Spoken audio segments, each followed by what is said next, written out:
Hey everyone, it's Ivan, kitbadger.com, out here for a little how-to on making reactive targets. Before we dive into making them, real quick overview, what and the why. So what are they? They're reactive targets. Means they react when they get the appropriate stimulus. So on the back here, we have two cardboard boxes, kind of a larger one, high thoracic, and then up top we have arguably a smaller one. We have a balloon with a piece of line on it that comes all the way up here. So this target's hanging. One, we have the ability to discriminate. This gentle fellow has a knife, kind of hostile. And then we get the benefit of shooting till we get the effect we're looking for. High thoracic hits, if that's where the balloon is, and it will drop. Otherwise, if you're getting good high thoracic hits and it's not dropping, not get the reaction you're looking for, maybe the guy has armor on, maybe he's all coked out on meth, transition to the head, central nervous system. Round comes through, pops the balloon, the target drops. This does a lot of things for us. One, gives us the opportunity to, ideally, depending on how we have them set up, actually target discriminate. Also, actually learning where vital zones are when you can't see them, because there's not like the stitched line on an IPSC target or something along those lines. Covered up with a t-shirt. And to that end also, unlike an IPSC target, these are anatomically correct. Also added benefit.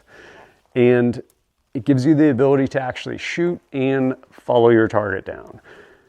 You can be on the flat range and be like, hey, best practice, I'm gonna shoot until I get the effect, and then track your cardboard down. But your cardboard's still posted in front of you.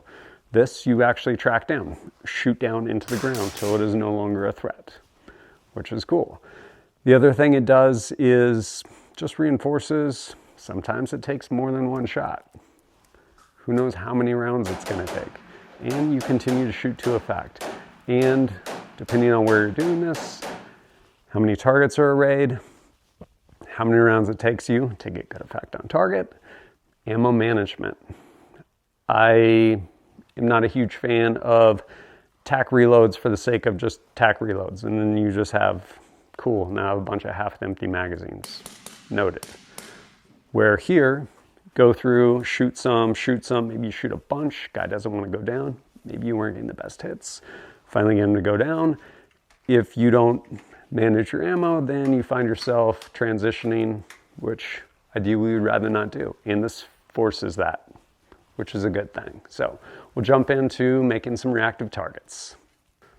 And before we get started, spoiler, I would encourage you to not do it in the snow because cardboard doesn't like water. But my Kit Badger Anatomy target pads are pretty much impervious to it, which is pretty handy.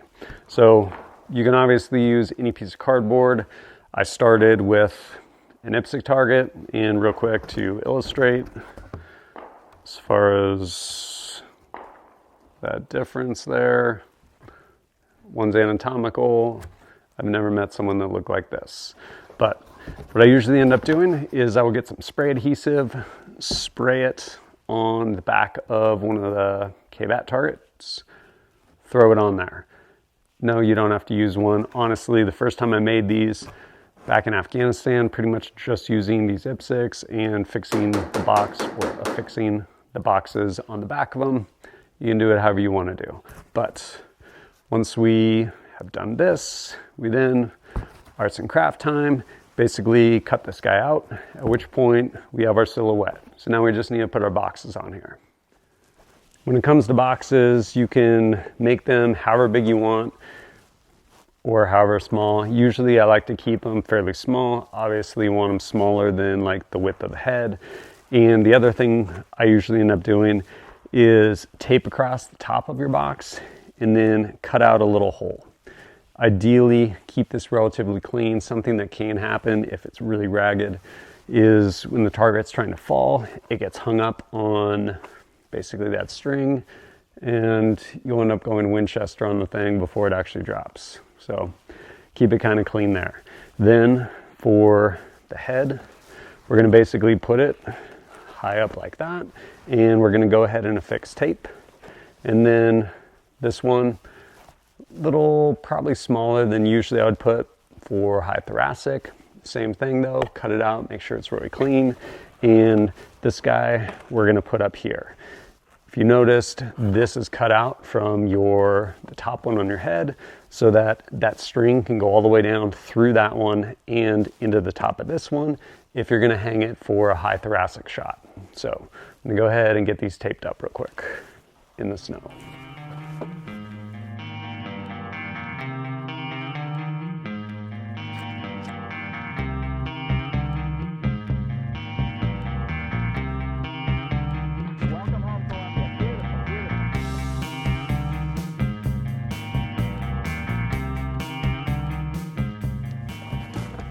I'll usually put another strip kind of like that on the back, and you can also tape the top, up to you, but that's how I usually end up doing it. Holds pretty good, maybe not as good in the snow.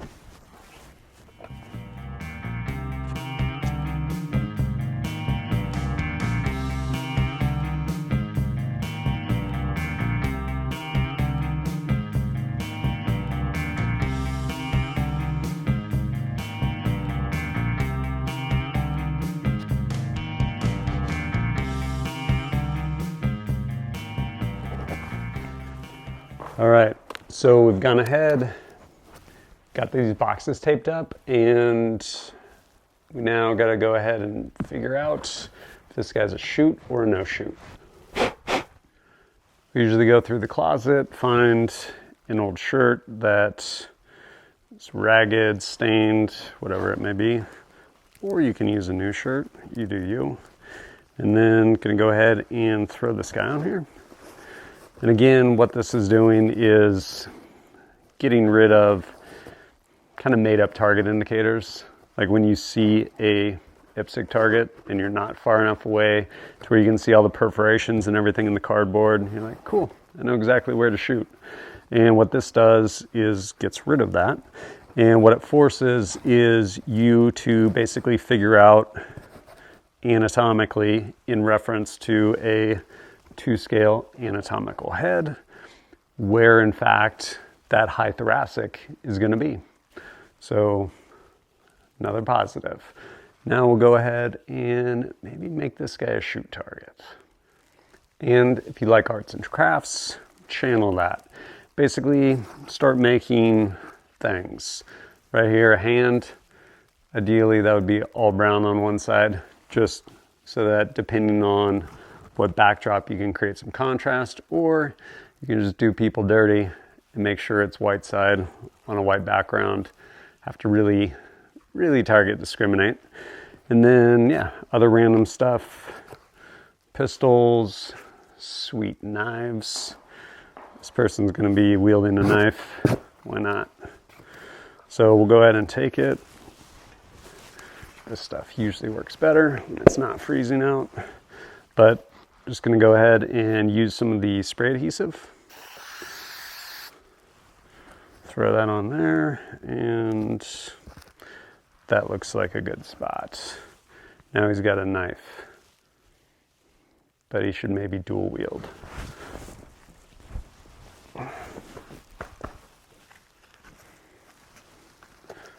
With a knife and a gun.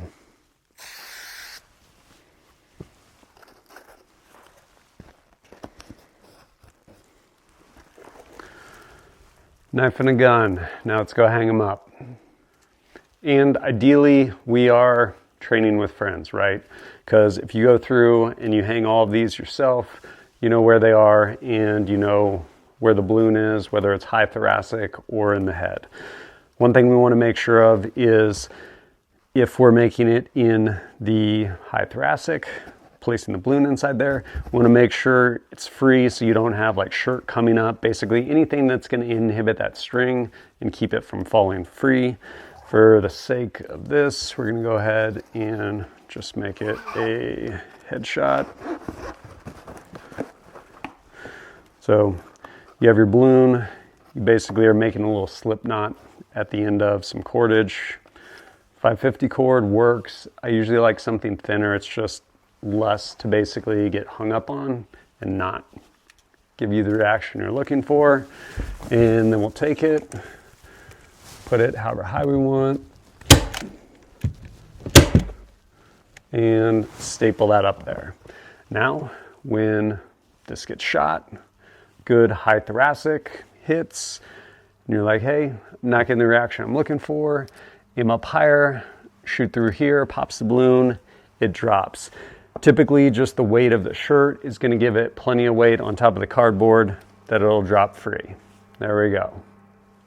But Ivan, what happens when we go through the shoot house, we see the bad guy, target discriminate, sees a threat, shoot, not get the effect, move up, shoot him in the head, and he drops. And then we need to reset it. Well, then you end up resetting it. Pretty straightforward. What we end up doing, blow up the balloon the appropriate size per the target area. Sometimes I'll have a little bit bigger balloons for the thoracic cavity. Take that. You can do it one of two ways. You can hold this target up and basically do this with the target, kind of a pain, especially if you have other people helping out, like out here with friends. Then the easiest way I've found is to just pull these down, grab the targets, and you can either do it in some common area or bring them all back out in front of the shoot house. And as I had mentioned, we have our little slip knot here. So put it in there, pull that tight, grab our target. Maybe this time we're going to set up a high thoracic shot. So we'll take our string, move we can do it this way. Feed it up through there.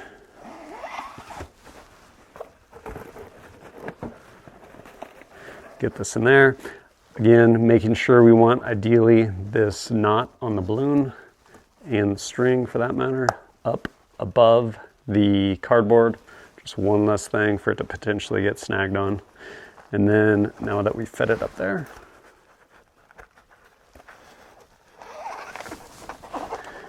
feed it up there and staple this guy up and we're good to go.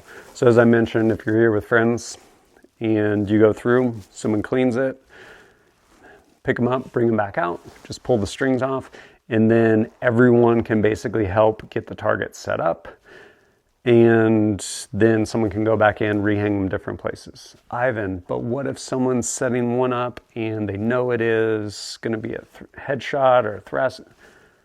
Maybe, or chances are when you go in there, you maybe won't remember. And the other thing is, it's really easy to actually change these out and make them either shoot or no shoot.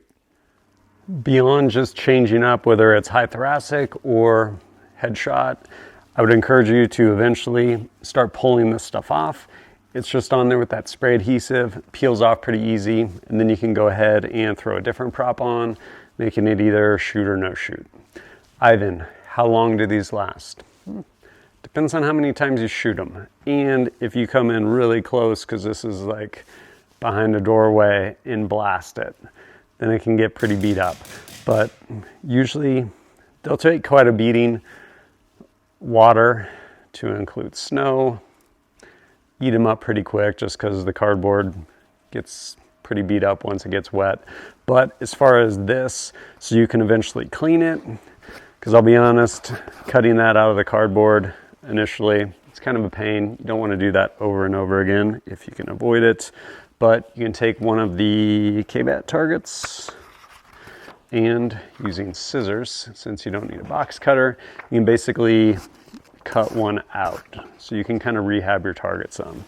Then going back, snow. Going back to our spray adhesive.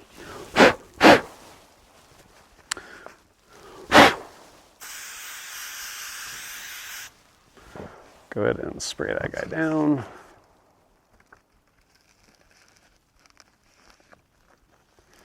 Line it up. and it's magic. Well, when it stops being snowy, when it stops being snowy and wet, it will be magic. Again, don't recommend doing this in the snow or rain, but you can basically rehab your target that way. And eventually, when you shoot them enough, they will get beat up and you will probably need to make new ones. I want to say I first saw these reactive targets, maybe an old video from like Pat Rogers or something like that. And initially made a bunch over in Afghanistan, working through the shoot house there. And I eventually ended up making the KBAT target pads, and I was like, man, these would work way better because now I actually have to figure out correct anatomical offset. And going back to those benefits, biggest one, shooting until you get the reaction you're looking for from the threat, i.e. the threat goes down. The actual ability to track the threat down. And yeah, ammo management as well. And depending on how you have them set up, of course, ideally target discrimination. A lot of benefits. Are there detractors? Yeah, it's slow to set up, or it can be. But honestly, I think the benefit vastly outweighs like that time element in getting the stuff set up. So if you want to try them out, please do. They're pretty cool. They definitely add a whole nother element, especially if you're just stuck in that like mental structure of like, oh, this drill calls for 2 rounds, so I'm gonna shoot those 2 rounds. And this will very quickly get you out of that. Can you use them out on the flat range somewhere? You can. If there's wind, they usually don't like that. And ideally you have like a cross member. So if you just have your wood uprights, you can basically put something on the backside, and depending on how wide those wood uprights are, basically it can rest kind of here against the shoulders, which will give it some structure if you have a little bit of a breeze or something along those lines. But overall, I think they're pretty cool, and they definitely add like numerous layers past beyond just like shooting that cardboard on a target stand. But hopefully this has been helpful. And if you appreciate my content and want to support it, greatly appreciate it. Whether it's liking and sharing videos or going over to kitbadger.com, picking up KBAT target pads, stickers, things like that. Or if you want, you can support me directly through Patreon.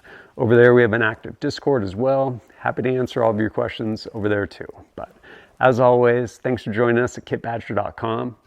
Look forward to seeing you next time.